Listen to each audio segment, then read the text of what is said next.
We have a major problem with how we ramp new account executives. Your new AEs are being declared ramped at 3 or 6 months, but can they actually run discovery or execute the sales process without you jumping in to save them? Most can't, and that's the problem. Most sales teams ramp reps based on time in seat and not capability-based onboarding where you certify your new sellers. So I built a playbook full of frameworks, implementation roadmaps, and infrastructure guides that cut ramp time in half and have proven to improve win rates by 75%, and it's completely free. So stop this episode right now and go and download the Sales Readiness Playbook at therevenueenabler.com or use the link in the description below. Hey guys, welcome back to another episode of the Hit Your Numbers podcast. Today we've got a solo episode. So we're going to be talking with a CRO, but they've had to get on a plane last minute. So I decided to ride this thing solo. So you got me for the next 15, 20, 30 minutes, wherever we get to. Could be an hour, depends how deep I want to get into it. So I haven't really formally prepped for this. I've just been looking at some of like the notes I've been taking over the last couple of weeks with some of the programs that we're running for B2B sales orgs, and some of the training programs and skill development and stuff that we're doing. And it's really, really clear that a lot of organizations, in fact, all organizations, have a huge proficiency problem. Their reps aren't proficient and they don't have the skill and the capability that's required to do their job. We have a skills crisis. There's very few people, reps on the planet that have high capability, which is fine. Like some of our customers, they take grads off the street, put them through our programs, and then they get promoted to SDR, then into AE, and then some of them are now in enterprise. So absolutely possible, but we have to think about things differently. That's what I want to talk to everybody about today. Just before I get into it, you might notice if you're have a keen eye that there's a kind of a brown line on my forest green wall here if you're watching this on YouTube. Anyone that's thinking about getting a home office built in their garden, I built this, I had this log cabin built. It's like 8 meters by 5 meters. It's great big space, and it's like, I really enjoy working in here. But because it's made out of wood, in the summer, some of the panels moved. So I had a panel up here moved, and I went to B&Q, and the guy said, hey, you need to put this silicone in there, which was great.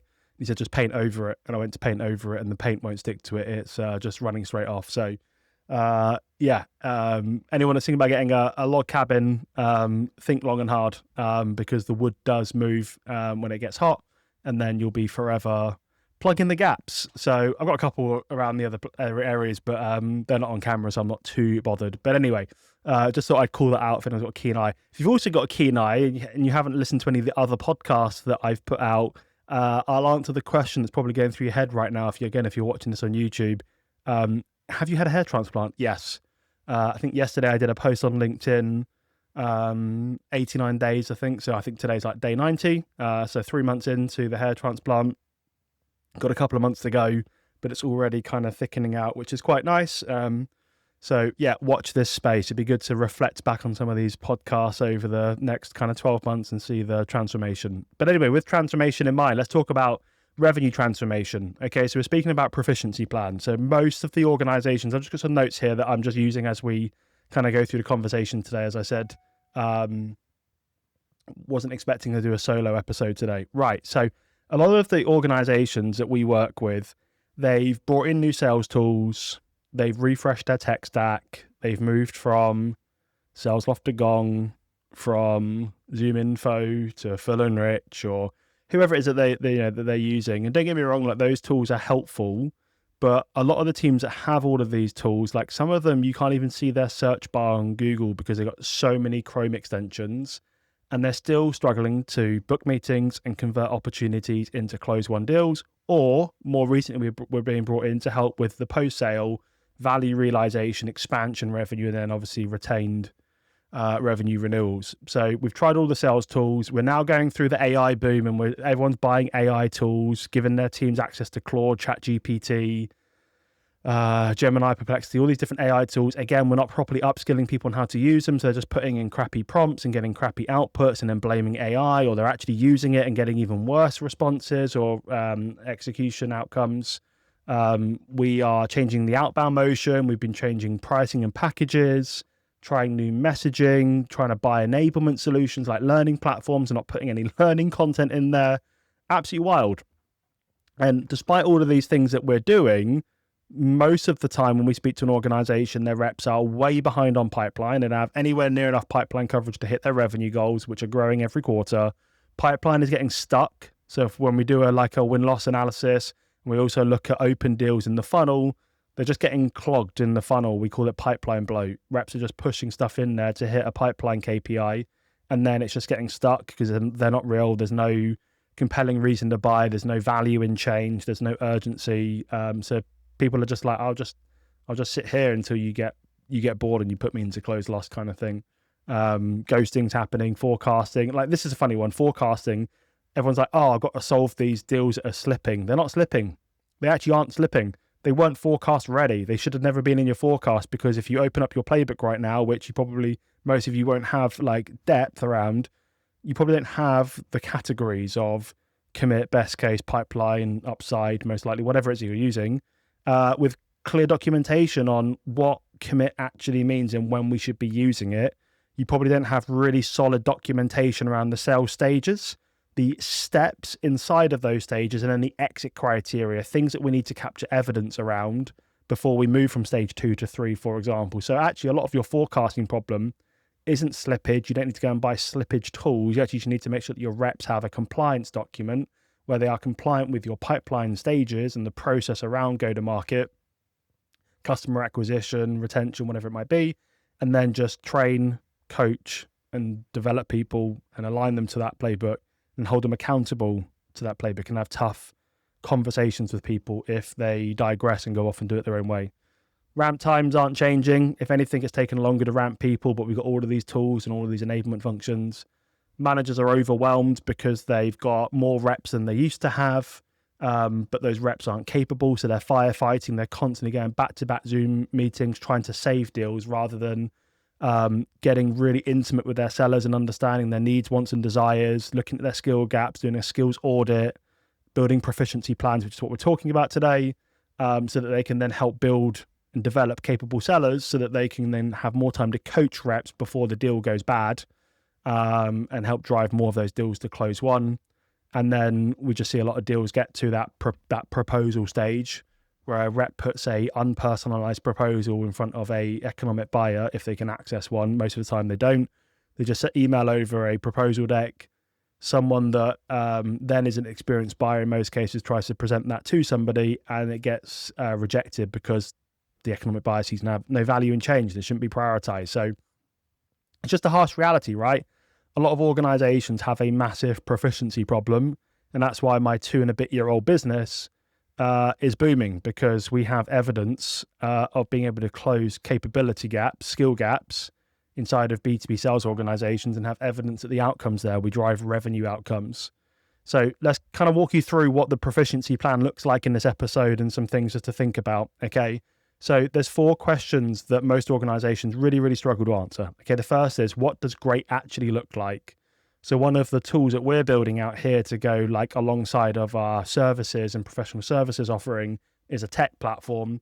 And one of the areas is around playbook creation to help organizations document things like, what does a really good customer look like? What does a really good opportunity in Salesforce or in HubSpot actually look like? And then what does the opposite look like? What does a bad account look like? Why should we not talk to that account? Why should we disqualify that account from our lists rather than prospecting it? And then what does a really bad deal look like in our pipeline? So that's the first thing. What does great actually look like? Not good, great.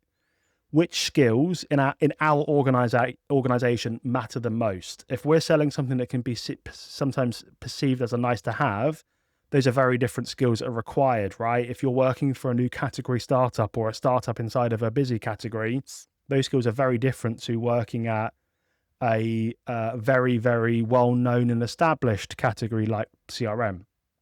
So what are the skills that matters? Where are reps weak at an individual level?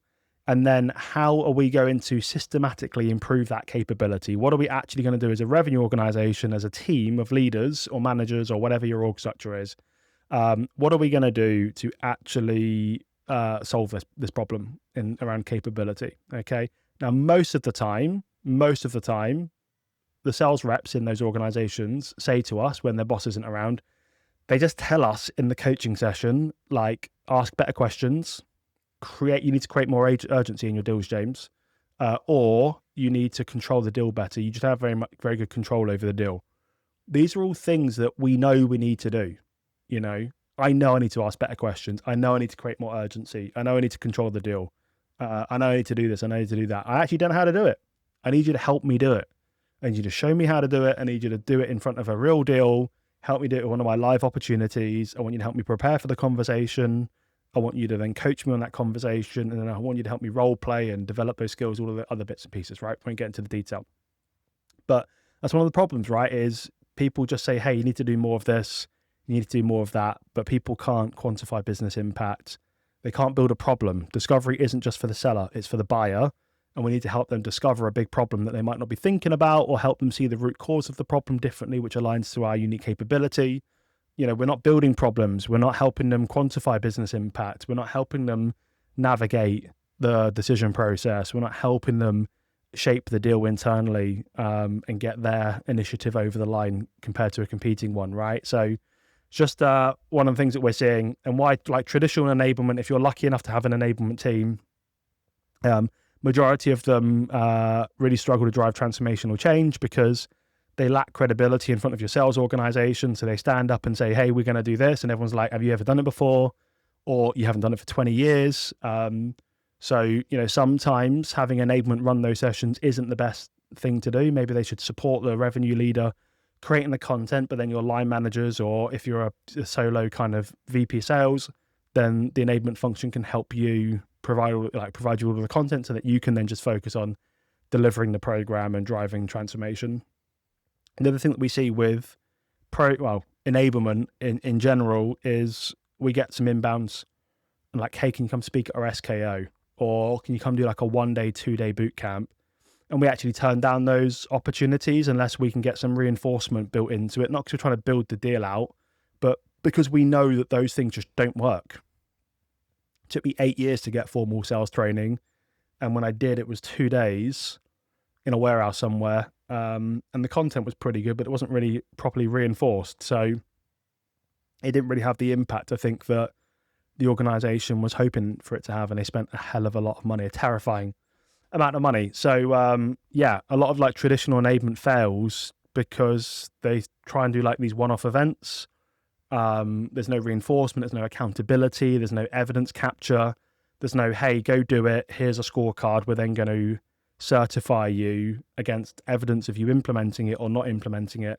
There's no operating system for the managers. Like every tool on the planet almost is designed, like sales tool is almost designed for the seller. There's very few, if any, real manager tool to like do skill transformation.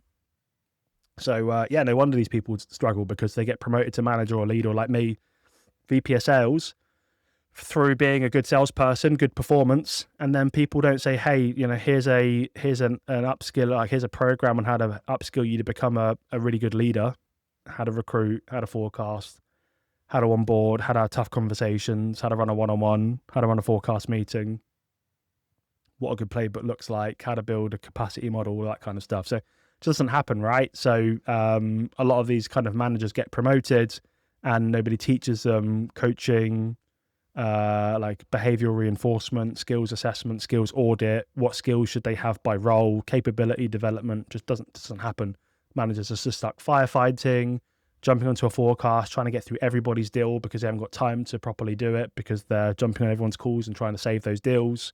They're sat in waste of time internal meetings that are just like politics and things like that. So anyway, proficiency plans, something that you can access today. Feel free to drop me a DM on LinkedIn if you'd like to get a copy of this. I just wanted to set the scene, guys, because a lot of people on LinkedIn just will, or any like where you go to consume content, they'll just give you some one page or something like that without any context. And I just wanted to give you we're lucky. We work with a lot of B2B sales teams.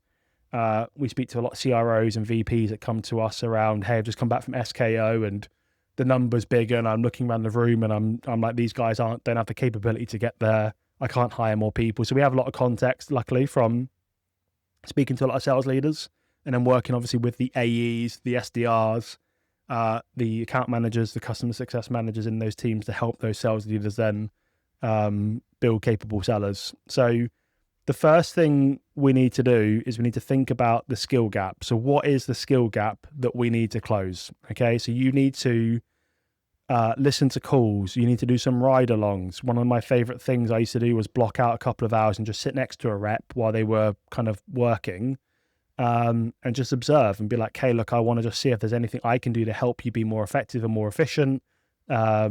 Just pretend I'm not here. And then I would just sit there and observe, and I wouldn't say anything or like interrupt them in their flow. I'd wait until the end and I'd kind of help give some feedback and do some coaching and things like that. So whatever it is, a skills audit where you're grabbing a bunch of their live conversations, transcripts, putting them into AI, analyzing those against the skills that they should have and the skills level that they should have based on their role, whatever it might be. You're going to be thinking about, if it's an AE, quantifying business impacts, executive discovery, deal negotiation, multi-threading, building and developing a problem, building and developing a champion, building the business case, whatever it might be, right? If it's an SDR, maybe it's objection handling on a cold call. Maybe it's being able to stand out in a crowded inbox. Maybe it's sending a video DM. If it's a customer success manager, maybe it's about effectively managing time to value, value realization, stakeholder mapping, value map, so that you can then do expansion, revenue, and sell different capability to different stakeholders in the organization and visualize that on a map, whatever it might be, whatever the skill you think is critical. Just the goal is to pick one. So what is the most critical skill? So if I'm seeing an AE that's just getting a load of deals just stuck in the funnel, it might be that they are uncovering, they think is a problem, but that's more root cause. So we're really struggling then to communicate in the customer's organization the value and why they should drop everything and focus on solving this specific problem. So maybe the rep just needs some support on proper diagnosis of the problem, and then connecting that to business value. What's the business priority? What's the business problem? And can we get a value statement, i.e., if we were able to solve this, our win rate would go from 18% to 25% in the first 2 quarters, which would allow us to recover 750K's worth of lost ARR due to inefficient sales process or inefficient or poor sales capability in the team, whatever it might be, right? Have that as a value statement. If that's the case, that's the one thing that you pick and obsess over, okay? So then you have that in your document. I've got a Google Doc that you can use with your rep, so just drop me a DM and I'll happily share that with you. Success metrics and OKRs. So in the template, there's a whole section around, okay, this is the skill that we need to develop, has to become measurable. So every single proficiency plan should include an objective. So what is the objective? The measurable outcomes. So 3 to 5 key results, could just be 1 or 2. Don't overwhelm the seller and yourself, because you're going to have to track this stuff across a bunch of different sellers. What's the measurable outcomes? When do we want to have this improvement done by? So what are our timelines?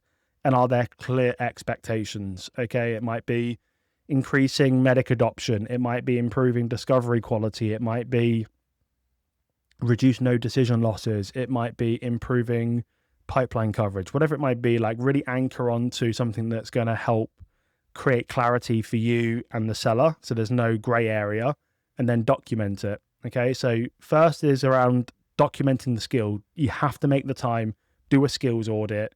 If you've got the right templates and systems in place, it doesn't take you very long, but you do have to do it.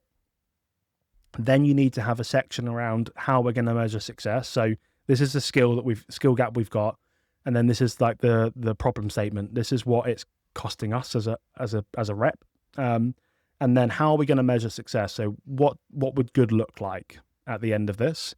Then we need to have in section 3, learning content. Okay, so learning content should help support like the knowledge, and obviously the coaching piece will help just, improve the quality of that execution.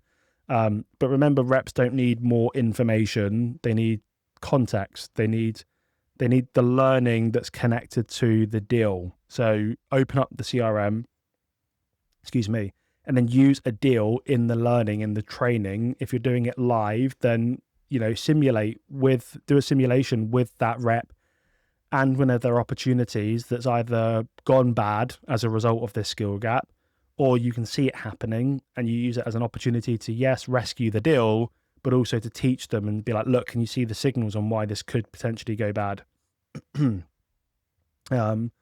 And then, yeah, the learning for me should answer a couple of things. What does great look like, not good? What does like world-class sales execution look like? How do you apply, so what? How do you then go and apply this live? So like, what do you need to say? When do you say it? How do you say it? If this happens, what do you do? If that happens, what do you do? Almost like a flow, like a branch out. If this happens, yes or no kind of thing. So they're prepared. Obviously role play, get them to do it a bunch of times with you. Otherwise they'll practice on their prospects, which could be the VP of HR or the, sales director or the operations leader or whoever the buyer persona is. We don't want them practicing on that person, right? So content alone won't solve the problem. There has to be like this activation layer where you give them the what, the how, the why, and then you get them to do it with you. Buyer seller brief, again, really simple Google Doc. One for you as the buyer with some context, one for them as the seller with limited context, and then it can feel as real as a live conversation can through a role play. So that section 3 is like learning content. And again, we have the Sales University with 400 and something lessons across cold calling through to medic. Bunch of those courses can be aligned directly to, some of these lessons can be linked directly to the Proficiency plan to help your seller then go away and learn that content and come back ready for role play. Section 4 is evidence. Again, this is a big part, okay? This is where like proficiency starts to become real. Our reps actually going and applying it. When we kick off a program with 10 or 100 sellers, I always say to them, nobody in this room is expecting you to be elite tomorrow. But what we are expecting you is to come with an open mind, drop your ego, consume the content, and then go and apply it. And then raise your hand and say, hey, I tried it. It worked. I tried it. I think something didn't work. I think it's this. Can you help me? Right. And then we kind of coach them and, do a skills review, which is section 5. But section 4 is around evidence. Okay. You have to get them, your sellers, if you're a manager or a leader listening to this, your sellers have to provide evidence. So in the Google Doc, there is a section that basically allows them to put a link to a gong or a call recording or whatever it might be. Or maybe it's something outside of a live conversation. Maybe it's around, poor champion enablement. Maybe it's around creating like a 3-page asset that they can share with a new stakeholder to get them bought in. Or maybe it's around building the business case and you want to get evidence that they're implementing the changes that you want, whatever it might be. Just get them to upload something, be it a link to a recording, a screenshot of them doing it, the document itself, whatever. Just capture evidence so then you can then see how they're applying it. Again, if they're not applying it and you've made it really crystal clear, then you need to have a tough conversation. That's the tough part about being a manager, right? Sometimes you have to have tough conversations. A lot of people just aren't adaptable. They'll tell you they're coachable. They'll show up, they'll listen, they'll nod, yep, I'll do that. And then they can't be asked, or they just won't do it. They're stuck in their ways. They've got bad behaviors and they're just not prepared to change. We hear people say, not that often, thank God, but I've been doing this for 10 years. Like, I'm not the problem. And it's like, well, you're not hitting your quota and a few other people are, and they've got like 10% of the experience of you, and they are consuming the content, the training, and they're applying it and they're winning. So maybe it's time to have an honest conversation with yourself, but you need to have those chats with people and capture evidence that they're actually doing it. Otherwise, it's just all a waste of time. Then a skills review. Okay. So weekly reinforcement is really, really important. Okay. This section in the kind of Google Doc is all around coaching cadence, consistency, accountability, and then positive reinforcement. I think it's important to call out. Are we positively reinforcing, hey, you did a really good job here and here and here? A lot of coaching can sometimes, or like these sessions can sometimes feel like it's just the negatives. So if you see something that somebody's doing really, really well, reinforce it. Even if it's outside of the critical skill that we're trying to become proficient in, we should be, let's say somebody does a really good job of doing a a replay. So the buyer goes on a talk track, explains about this, this, and this, and the rep then plays back what they heard and asks a really deep, curious, interesting follow-up question that gets to root cause. But we might be trying to become proficient in capturing decision criteria or economic buyer and what that person cares about or whatever. If we see something outside of what we're trying to build proficiency in, let's still give that person some positive reinforcement. So they're like, oh, that's what great looks like. And I just did great. That's good. I'll keep doing those things. I won't change that. I'll just keep doing this. And I actually need to go and change this over here. So positive reinforcement, and obviously reinforce the proficiency plan as well. As a manager or as a leader, we should review calls weekly. There's no excuse now. We have AI. Gone are the days where you used to have to sit there and listen back to a 30-minute call and spend an hour because you had to keep stopping it and taking notes. We've built GPTs for VPs and CROs where they can literally take a discovery or a demo or a cold call transcript, whatever it is, a negotiation transcript, dump it into our GPT, and within 10 seconds, it scores that call against our scorecard of what elite sales execution looks like, and then builds them like a coaching plan with the seller. It's not perfect, but it allows the manager then to spend more time developing their people, but building highly capable sales teams than going, oh, I don't have an hour to listen to that call, so I'm not going to do it. So really, really important. Have a skills review section in your proficiency plan. Stick to it. As soon as you start to cancel things or move them out, you're sending a signal to your people that it's not that important, and that's not a good move. Section 6, mutual action plan. So having a shared plan that you and the seller are going to align with.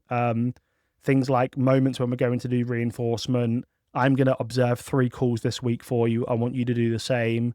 I want you to go and learn this content, and then I want you to come back to me and tell me what the 3 key takeaways and how you're going to apply it. Get some accountability going, just like you would with like a deal cycle with a go live plan or a mutual action plan that you're running with your champion to navigate the decision process. Same thing. And you'll see in ours, there's a column or a section for the manager or the leader, and there's a section for the rep, and you have to have clear accountability on the actions that we are doing outside of these sessions to make sure that we are becoming proficient in that critical skill. And then finally, kind of section 1 is the one-to-one talking points. So as a leader, I might have some observations I want to talk about and tackle head on in the one-to-one in a couple of days. So I'm just going to go into the Google Doc, and at the bottom, I'm going to put under my section, these are the 2 or 3 or 1 thing that I want to talk about in the one-on-one. The rep can do the same as well. And it just forces us to think critically about what we're doing. And when we're meeting up, are we maximizing that time? What is it we actually want to get from the conversation so everybody's aligned on those one-to-one talking points as well? It helps with building a better coaching culture, I'd say, like having some visibility on what's going to be covered, like agendas and things like that. It's just best practice, right? To have a space for it. So those are kind of like the 7 sections that I would recommend having. Just to recap, and again, you can DM me if you want the Google Doc, create a copy, and then you've got your own version that you can use with your sellers in a one-on-one. So the first section of the proficiency plan is the skill gap. Like, pick that critical skill, take the time, do a skills audit. AI can help you do this, but you need to think about the critical skills for your roles in your specific business. Otherwise, AI will just kind of use some generic ones, which may or may not be any good to you. So get the skills first, and then you can do the skills audit. Then section 2 is around defining and documenting success. So what would elite look like? What would great look like? And then having those measurable kind of outcomes around the OKRs. Section 3, learning content. There's going to be a big kind of gap that we need to fill. There's going to be some knowledge that we need to transfer. That's either going to be your internal learning platform, part of your playbook, or if you don't have much depth around some of the stuff, which is probably in most cases, then reach out. We have a platform called the Sales University where hundreds of sellers can log in, a bit like a gym membership, and unlock, 100 and something lessons on Medic, 25 lessons on cold calling, 50 something lessons on discovery, bunch on demo, multi-threading, business case, deal negotiation, trap setting, like just there's loads of content in there. So you can align the content to their proficiency plan. Section 4, capturing evidence. Are they actually doing it? If not, why not have the tough conversations? Make sure that it's showing up in conversations. We're not expecting it to be at the elite level straight away, but we do want to see them applying it so that we can then coach and develop them to make sure that we do close that skill gap and become proficient in that area. Section 5, skill review. Force the time as managers, as leaders, to go listen to the call recordings or the evidence that they've uploaded, and then give them feedback in real time, give them feedback ahead of the one-on-one, and then in the one-on-one, obviously have a much deeper conversation. And then section 6 is mutual action plan. What are the agreed actions after that conversation or throughout the proficiency plan? And have them documented so there's no gray area. Oh, I didn't know you wanted me to do that. Just make it crystal clear what the expectation is from them and what their expectation can be from you. So what are you going to do to develop these people? Because it's a two-way thing. And then section 7 is the one-to-one talking points. All right. So I'm going to kind of wrap here. You guys can drop me a DM if you want a copy of the proficiency plan, but just think about your revenue problems. Okay. It's very, very likely high degree of confidence that you have a capability problem. You know, I don't think you need motivational speakers to come to your sales kickoff event. I think people aren't motivated because they're not skilled and they're getting beaten up.